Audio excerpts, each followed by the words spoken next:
观众朋友，大家好，欢迎收看杰森视角。8月15日，川普和普京在阿拉斯加的会面已经结束。这个万众瞩目的峰会，在会后却被各种媒体称为是一场普京戏耍川普的闹剧。当然，也有人说这场峰会是划时代的。那事实到底如何？会后，俄乌战争将往哪里走？那么世界将往哪里走？今天，我想再次邀请我的助理，用问答的方式，让我们大家共同来分享讨论这些话题。好，你可以开始了。OK， 昨天双普会结束，记者招待会一共才11分钟，对我个人来讲有点小失望。那从你的角度来讲，你觉得双普会达到了什么样一个意义呢？其实我觉得这样的结果已经是我期望之中几乎是最好的一个结果了。那么很多人认为呢，这次会议就应该签一个停火协议，这是一个非常幼稚的想法。这是一个极端残酷的战争。俄乌战争已进行了将近4年，双方伤亡已经达将近200万人。这样一个残酷的战争，不可能以一个第三方国家的首脑，包括他，哪怕他就是个美国的川普，他也没有面子大到了可以让这么残酷的一个战争在一次会面中停火这样的概念，这是不可能的。这样的期望值本身就是不现实的。那么与此同时的话呢，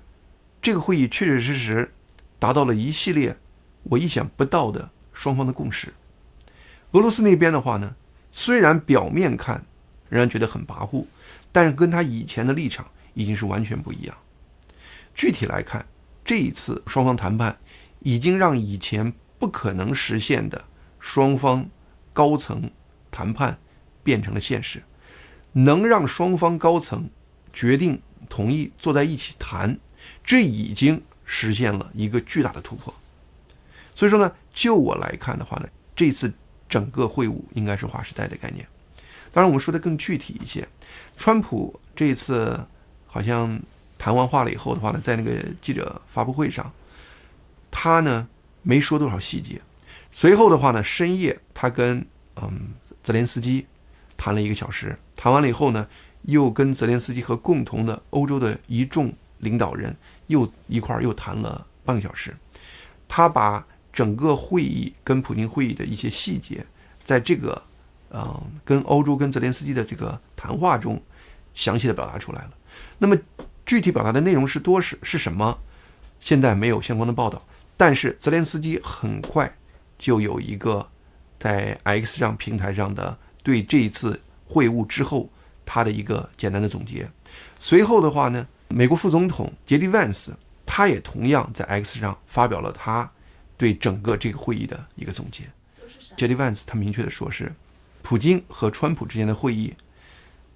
最初步的达成了一个共识。这个共识是什么呢？就是未来可能会以3方领导会晤的方式进入下一轮具体的谈判。当然了，这次普京对于未来谈判的这个要求是什么呢？是我们直奔和平协议这个最终目的去谈，而不是欧洲这边提出的一个建议是我们先停火，双方呢什么先不说，先不打，在这样的基础上停火了以后，我们可以下面接着谈。但事实上的话呢，普京他提出的要求是我们呢直接奔着和平协议这个角度谈，而且直接是最高层，3方最高层，3方包括普京、泽连斯基，另外美国这边，因为美国川普是所有人都给面子一个人，3方这个会晤来共同达成一个和平协议的框架。这一点事实上呢是以前双方没有实现的一个承诺。俄罗斯这边的话呢，以前普京是看不起泽连斯基的，绝对拒绝跟泽连斯基谈的，就是甚至拒绝两边直接见面的，都是派他底下的人，而他底下的人嘴里说的都是他以前就是那种完全不着边际的要求，比如说要求乌克兰全面的这个放弃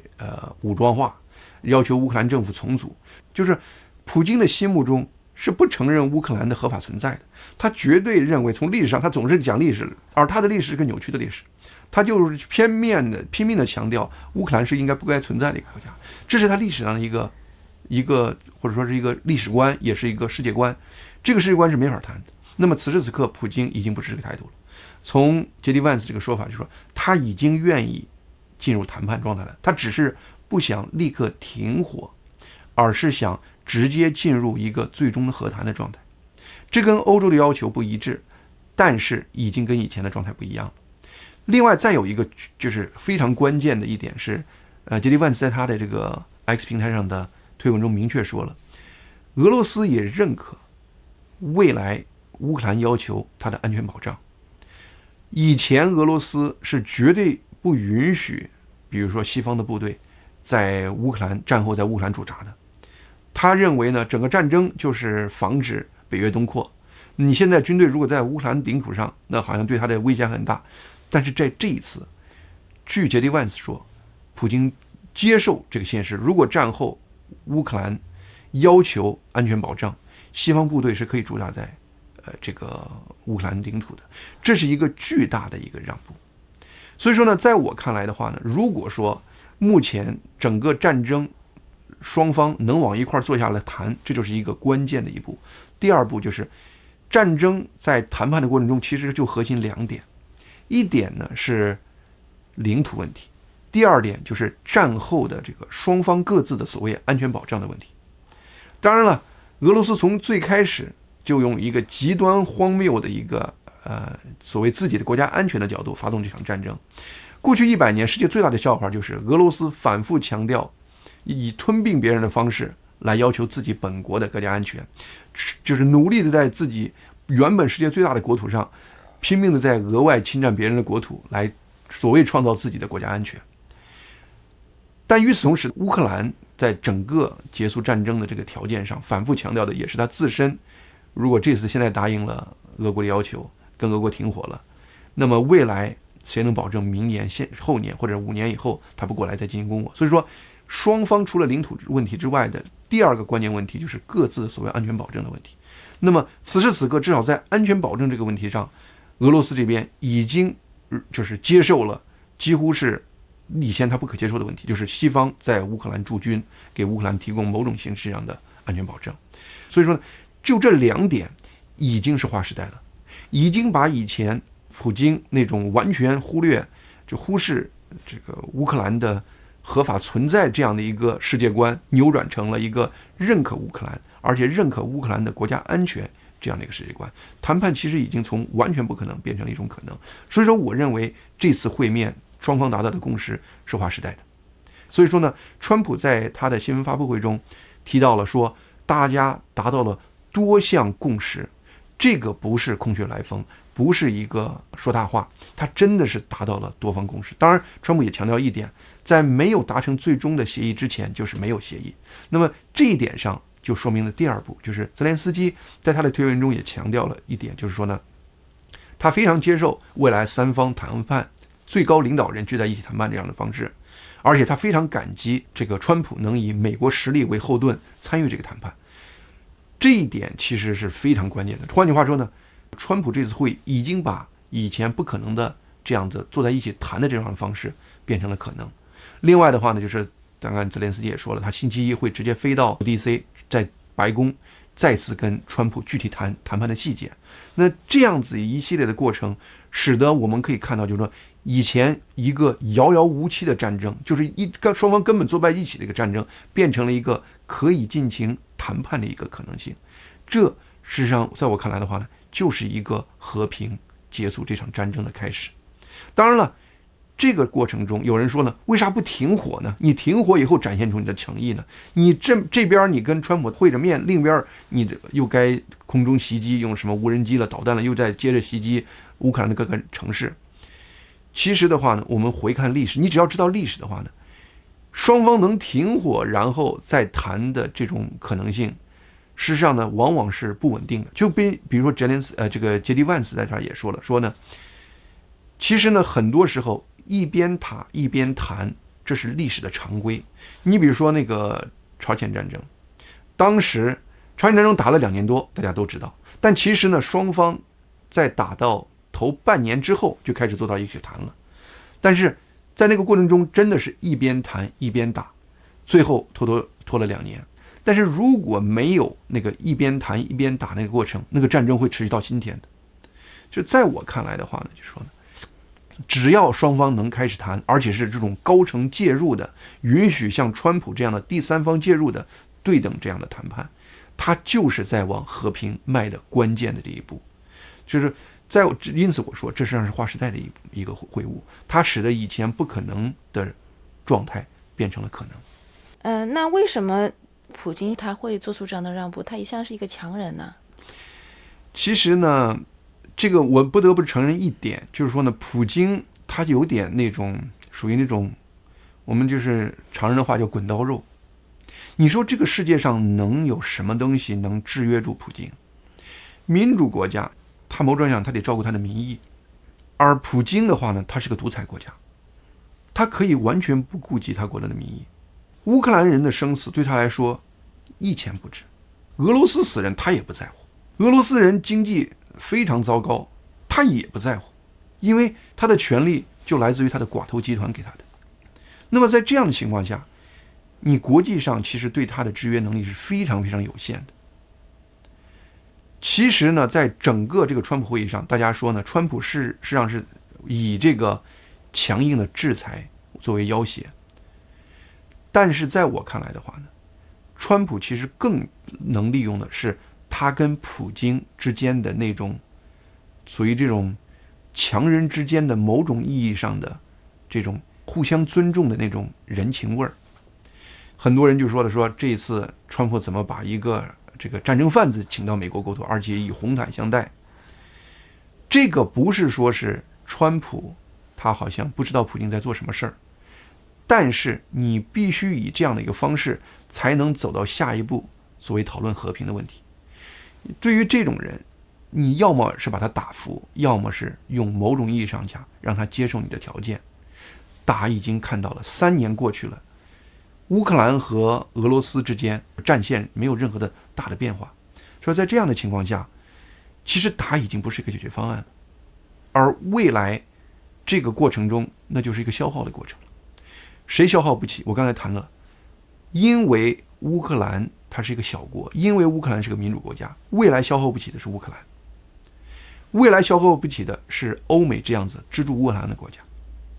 在这样的情况下，我们知道，就是最近有一系列的统计数据，据美国的评估，这场战争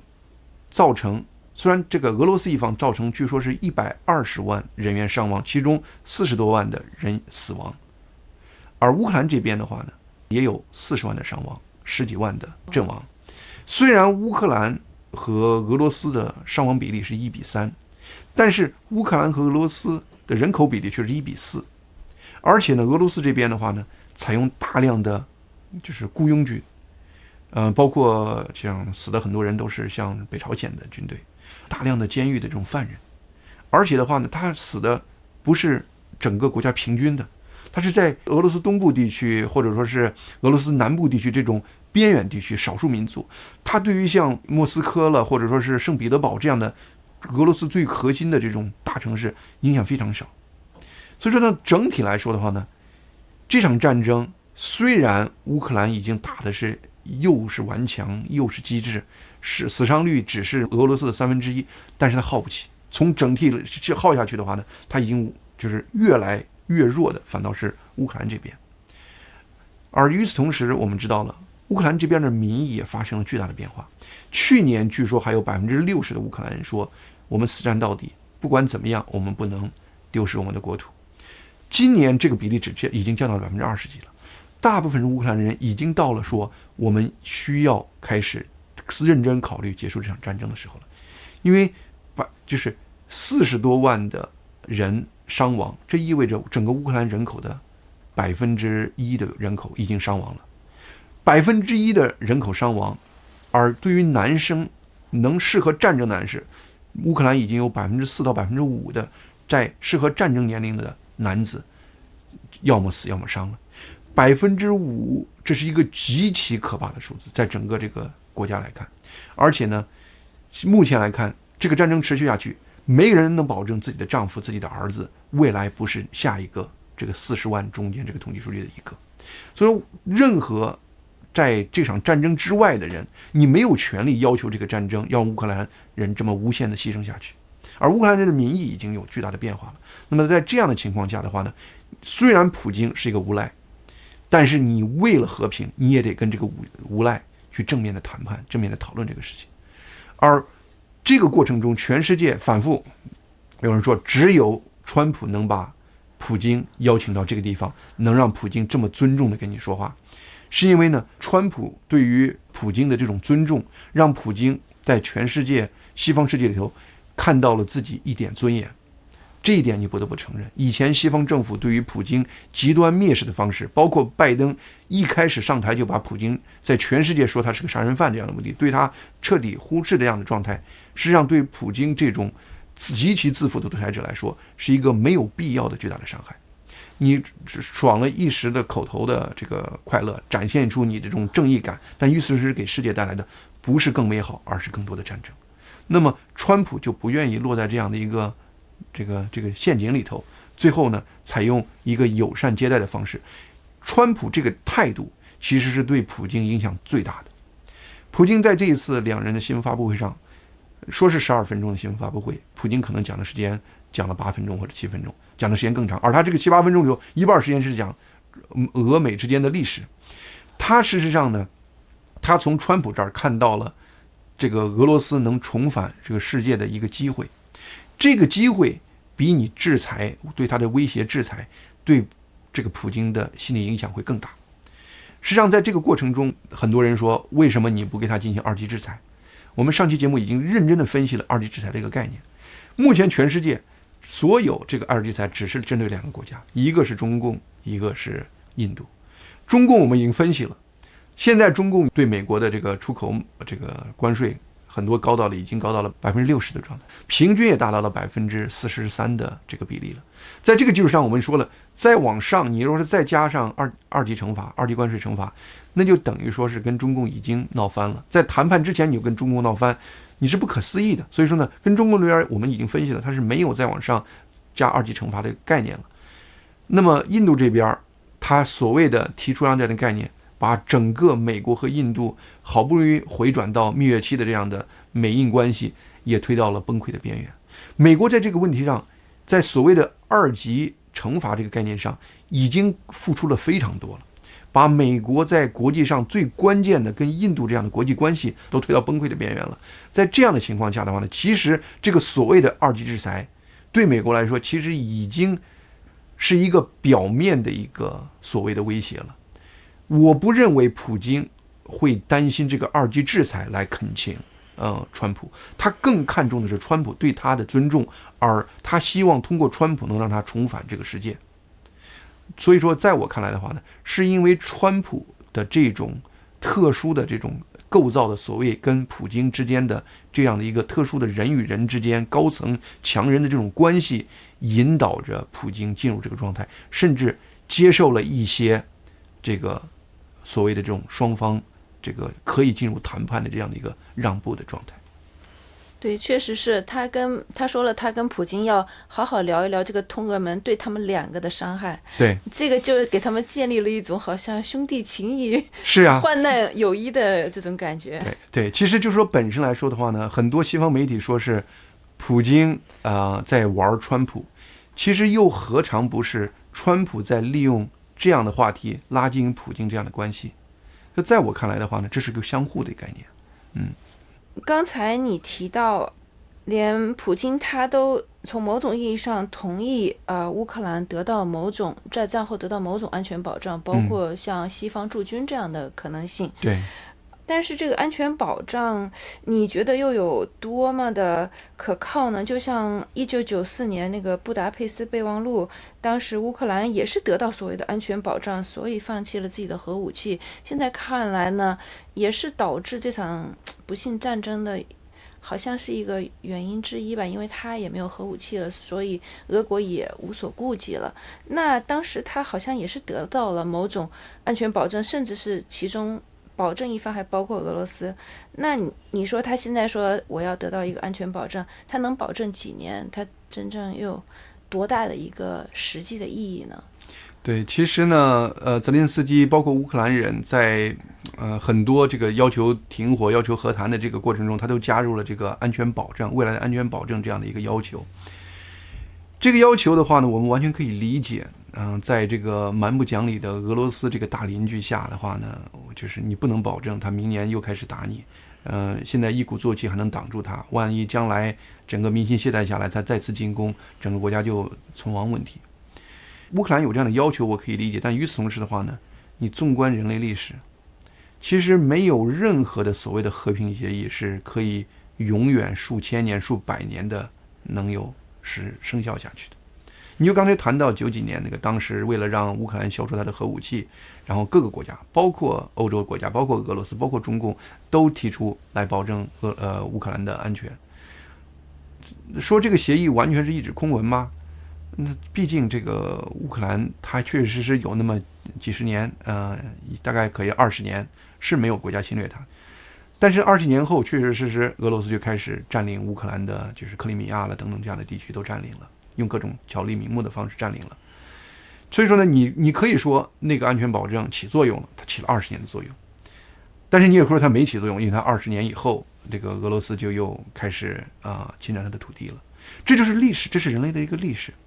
就是你可以有这样的要求，大家可以以此时此刻世界能给予你的最好的方式提供某种形式的保证，但是这个世界的最大特点，就唯一不变的特点就是世界在变化。所以说谁都不能完全保证任何别人对你的承诺可以永远的生效下去。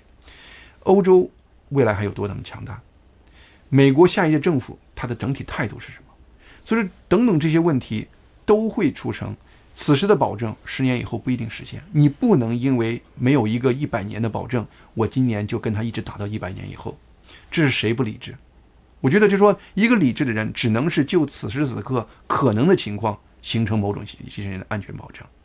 那么在这样的情况下的话呢，如果能让欧洲驻军在这个乌克兰，这个已经是在我看来最大程度的某种形式的安全保证。你不可能比这个更严重的。另外一个严重就是把整个俄罗斯打垮，但是目前来看，3年过去了，我们知道这个是不可实现的一个战争目标了。在我看来的话呢，这个就是安全保证这个事情的话呢，是可以谈的一个话题，但核心的话题是大家要理性的对待这个问题。对于我自己的感觉上，乌克兰要学习以色列。以色列是一个小国，但是它在强敌环绕的整个中东地区，它能生存下来，而且谁敢打它，它把对方打得惨不忍睹。那么这种情况虽然有美国的帮助，但是的话呢，它自强不息的这样的一个状态，事实上起了关键作用。如果一打，整个这个以色列就被整个周边的阿拉伯国家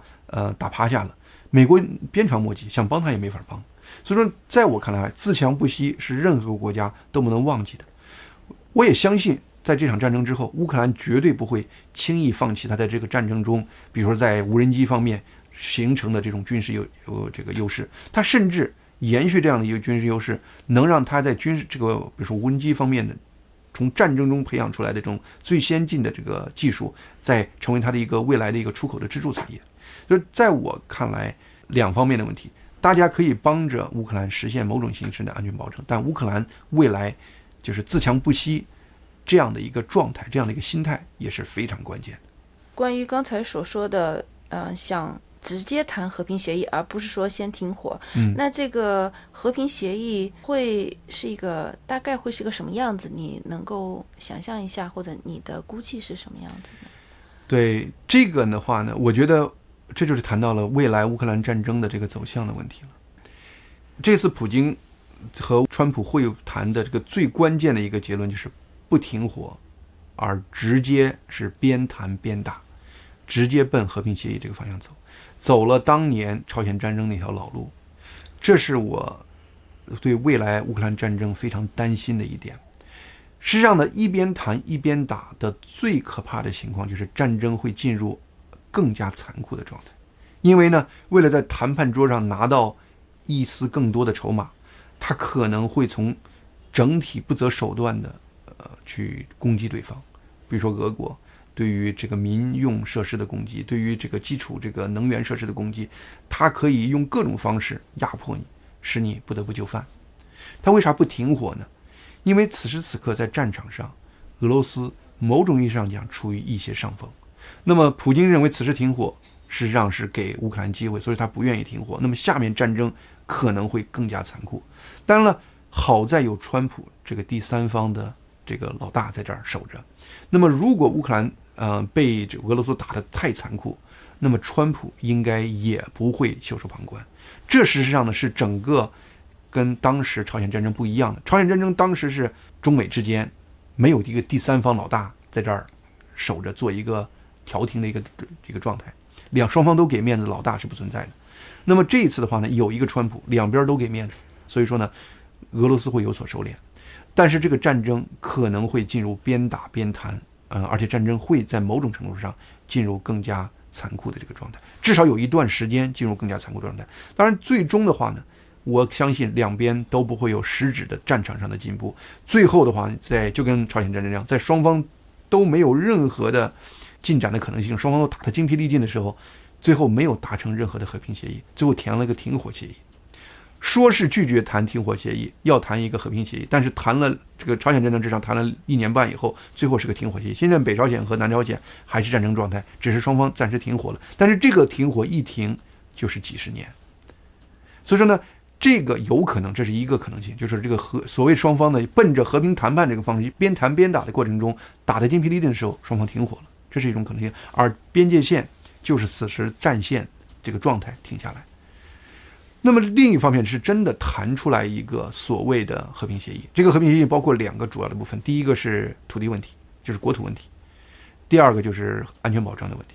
那么安全保障是双方的普京这个恬不知耻的也要求给他提供某种这样的安全保障。那么泽连斯基那边也要求安全保障，当时我们都说了，很可能是双边有一个缓冲区，然后双边有相应的这个军事部署，或者是有这个乌克兰不加入北约等等这样的承诺。那么领土问题其实是最关键的问题，我上次节目提到的就是国土领土方面的一个协议，这个就是可能第二种可能性，说真的达成一个和平协议，然后呢以领土互换的方式，最后双方达到共识。那你刚才提到，就是这个协议中可能也会讨论到允不允许乌克兰加入北约的问题。对，其实呢，我的感觉上呢，川普的态度也一直是在北约框架之外谈乌克兰的安全问题，而这个普京的态度也一直是要求这个乌克兰不要加入北约。这个加入北约它不是一个简单的概念，加入北约它就牵扯到一个触发那个第5条款那样的一个概念，就是打击一个国家，所有的北约国家都得以这个打击自己的这样态度来对待。川普是不愿意把美国这样子被用法律的形式捆绑在整个乌克兰这个事情上的。所以说这就是为什么川普反复强调在北约框架之外给乌克兰寻求某种形式的安全保证，甚至最近川普放话说就是不排除美国直接参与给乌克兰提供安全保证这样的一个选择项，这是最新报道出来的。所以在我看来的话呢，未来真的是实实在在的保护是有的，西方给乌克兰提供某种形式的实质的保护是可能的，但是让乌克兰加入北约以这种形式提供保护，这种可能性是比较小的。当然我还是反复强调，历史是会变的，也许未来北约强大了，俄国衰退的一塌糊涂，这时候乌克兰再加入，俄国也没办法，这都是可能的。所以说此时此刻我们就谈此时此刻的可能性。我开篇就谈了一个非常关键的问题，世界往下一步走最核心的一个结就打在了俄乌战争这个结上。这次在这个川普和普京的会晤之后，他接受 Fox News 的采访中，他提到了一点非常关键，就是说他说呢，拜登和包括奥巴马居然把这个俄罗斯和中共捆在了一起，让他们走在了一起。这个2个国家按理来说是自然的天敌，俄罗斯有庞大的边远的渺无就是人烟的一些肥沃的土地，而中国那边有巨大的人口，这2个国家按道理是属于那种先天互相戒备的，居然被这个拜登用他的这种非常失败的这个国际政策把他俩国家推在一起了。这句话说出来以后，这是川普说的，这是拜登本人说的。这句话说出来了以后的话呢，其实我非常清楚的看到川普在下一盘什么样的棋。那这一次谈判在2级制裁这个方面，川普和普京有没有达到什么共识啊？其实呢，这一次的话呢，就我的感觉上，我上期节目分析的非常清楚，就是2级制裁这个概念，川普事实上是不愿意做的。他呢事实上是把这个时间各方面算的是非常准的。虽然提出了对印度的2级制裁，但是的话，他把时间线推到了这个月的月底了。而且呢，这是在跟那个 Fox News 的采访过程中 ，Fox News 也提到了对于中共的2级制裁。川普说呢，今天的我们跟这个普京这个谈判有这样的一个结果，我觉得我暂时可以不考虑这个问题了。那么未来下面我要考虑的2-3周以后，这实际上是把一个非常清楚的时间线摆在了世界面前，这就是川普的所有的谋划。在他看来的话呢，就是此时此刻他已经把泽连斯基和普京拉到了一个谈判桌上，而且未来双方就会就下一步3方首脑谈判达成某种这个计划和进程。如果双方已进入这样的进程，他就可能把2级制裁这个事情往回收，因为你毕竟你已经开始谈了，你干嘛还要进行2级制裁？你不是要惹怒这个普京那边吗？所以说，而这个如果说因为普京那边某种障碍形成了说没法实施下面的谈好的这个3方高层首脑的这个进一步谈判，那么那个时候我们再接着讨论2级制裁的问题。当然你刚才也谈到另外一个概念，就是美国在这个过程中不断是在军事上援助很多，经济上援助很多，实际上呢在国际贸易国际这个构架关系上也付出很多，就包括美国和印度的关系，本来是现在就是美国印度是历史上最好的时机，偏偏是为了俄乌战争，为了这个2级制裁这个概念，美国跟印度最近搞翻了，而欧洲这边不愿意做出任何让步，就是刚才说了，他生生旦旦让美国去付出这样的外交代价，而他们自己却跟中共耦合的越来越紧。中共在出口最近这段时间拼命的这个增长，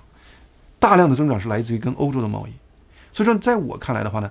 欧洲总是这样子，道义上嘴上欧洲站在一个制高点，人类制高点，在行动上他总是躲在一个美国的背后，希望美国来给他撑腰。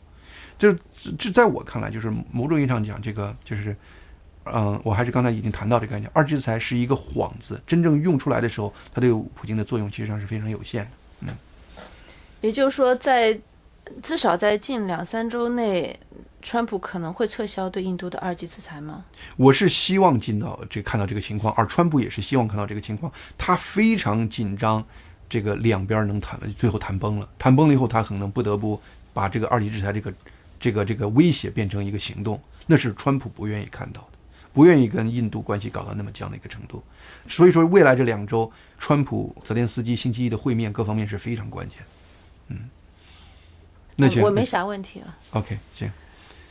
好，就是希望呢，大家呢也能在这次节目下面谈一谈你对未来俄乌战争和未来世界走向的看法。好，今天杰森视角的节目就到这里，谢谢大家的收看，希望大家能够订阅和推荐杰森视角以及杰森新闻快递这2个频道。